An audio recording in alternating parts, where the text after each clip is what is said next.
क्या हुआ महाभारत के उन योद्धाओं की विधवाओं का। दोस्तों, महाभारत के भीषण युद्ध के बाद धर्मराज युधिष्ठिर को हस्तिनापुर की कमान सौंपते हुए राजा बना दिया गया था।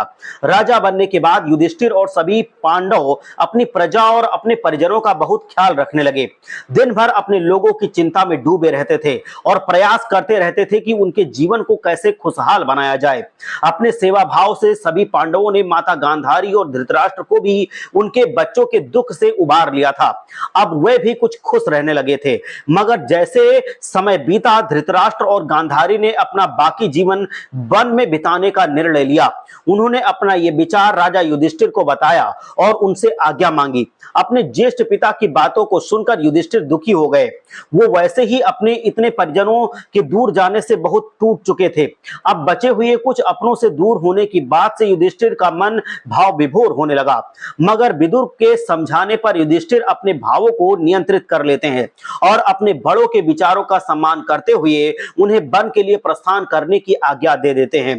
राजा की आज्ञा पाते ही माता कुंती, माता गांधारी, धृतराष्ट्र, विदुर और संजय सभी वन के लिए प्रस्थान कर जाते हैं। समय का पहिया वैसे ही अपनी गति से घूमता रहता है और पांडव हस्तिनापुर की प्रजा को खुश रखने के लिए हर संभव प्रयास करते रहते हैं और प्रजा भी उनके प्रयासों से बहुत खुश होती है। मगर युद्ध में मारे गए योद्धाओं की विधवाओं पर अपने पतियों के शोक में डूबी रहती हैं, मगर इसका एहसास वो अपने निष्ठावान राजा को नहीं होने देती। कुंती माता के सबसे छोटे पुत्र को एक रोज हस्तिनापुर का अभिवाहक विहीन वातावरण विचलित करने लगता है और उनका मन अपनी माता से मिलने को करता है और वो ये बातें अपने बड़े भाइयों को बताते हैं। माता से मिलने का भाव बाकी भाइयों में भी प्रबल था। बस वह राजा के कामों में खुद को व्यस्त रख के उस भाव को अपने अंदर कैद किए हुए बैठे थे। मगर छोटे भाई की बातों को सुनकर सबके अंदर दबा भाव विस्फोट की तरह फूट गया और वो अपनी माता से मिलने की जिद करने लगे।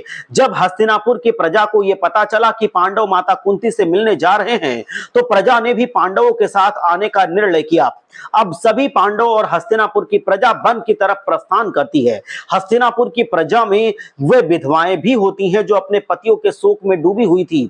वह ये सोचकर माता से मिलने जा रही थी कि शायद उनसे मिलने से उनका दुख कुछ कम हो सके। सभी लोग आश्रम पहुंचते हैं जहां धृतराष्ट्र, माता गांधारी, विदुर और माता कुंती निवास कर रहे थे।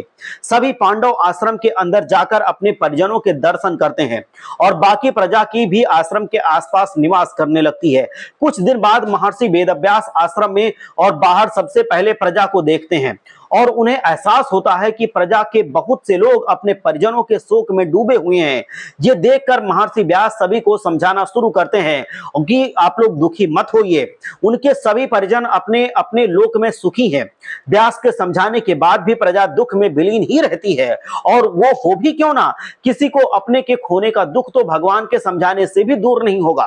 प्रजा की ऐसी हालत देखकर महर्षि व्यास बोलते हैं कि ठीक है, अगर आपको मेरी कही बातों पर विश्वास नहीं है तो आज रात में आपको आपके परिजनों से मिलवाऊंगा। महर्षि व्यास की इस बात को सुनकर सभी के होठों पे उम्मीद की हल्की सी मुस्कान आ गई और वह रात का इंतजार करने लगे। रात होती है, महर्षि व्यास सभी को गंगा किनारे चलने को कहते हैं। सभी व्यास के कहने के मुताबिक गंगा के किनारे पहुंच जाते हैं। फिर महर्षि व्यास युद्ध में मरे सभी योद्धाओं का आवाहन करते हैं और एक एक करके गंगा से सभी मरे हुए लोग बाहर आने लगते हैं और उनको देखकर बरसों से प्रजा की सूखी पड़ी आंखों से समंदर फूट पड़ता है और सभी अपने परिजनों से मिलते हैं और उनसे खूब बात करते हैं।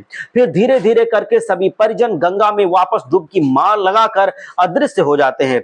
सभी के जाने के बाद महर्षि व्यास विधवा पत्नियों से कहते हैं कि जो भी स्त्रियां अपने पतियों के साथ रहना चाहती हैं, वो भी गंगा के जल में समाधि ले लें और अपने अपने पतियों के पास उनके लोक में प्रस्थान कर जाएं। फिर क्या दोस्तों, सभी स्त्रियां एक एक करके गंगा के जल में समाधि ले लेती हैं। तो ये थी महाभारत की एक प्रचलित कथा कि आज आपने ये जान लिया कि जो लोग मर गए थे महाभारत के युद्ध में, उनकी विधवाओं के साथ आखिर में क्या हुआ। जय श्री कृष्ण। हर हर महादेव।